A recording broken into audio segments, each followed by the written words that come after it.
on curiosity, voyeurism, playfulness, and art, as well as science, in both the collection and exhibition of these objects.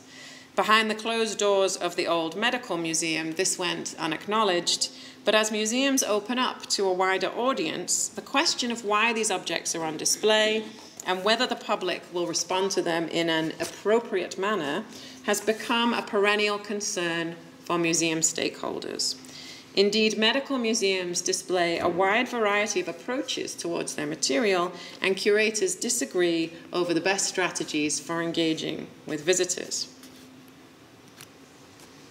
In the 1990s, in the United States, as medical collections came under attack for perpetuating past injustices by exhibiting human remains without the permission of subjects, and for recreating the culture of the freak show, several high-profile institutions were reorganized to move away from the culture of the macabre and to focus instead on health education and the breakthroughs of modern medicine.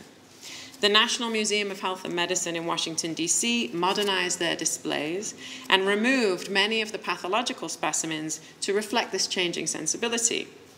The director in charge of this re-presentation of collections was then appointed to the Mutter Museum in Philadelphia in 1995 to repeat the process of cleaning up that he had undertaken in D.C.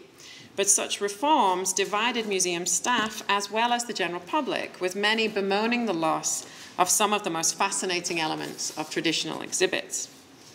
Now, in recent years, in recognition of the enduring popularity of the more spectacular specimens from their collections and needing to offset the high costs of maintaining them by attracting large numbers of visitors, these same museums have given up on these projects to scrub the collections of curiosities and have embraced their popular and sometimes prurient appeal, but to very different degrees. So the Mutter Museum allows Gothic weddings in front of their skull cabinet, as you see on the left-hand side, as well as the first ever night at the museum planned to occur this November, when members of the public can stay overnight amongst the exhibits and enjoy a drink, food, and ghost stories with one another.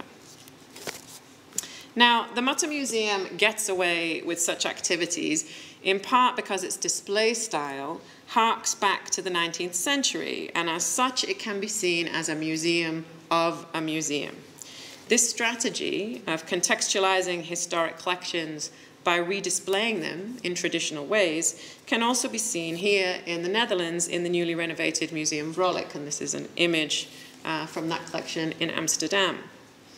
But while displaying cramming glass cabinets with bottles of body parts offers an implicit reference to the context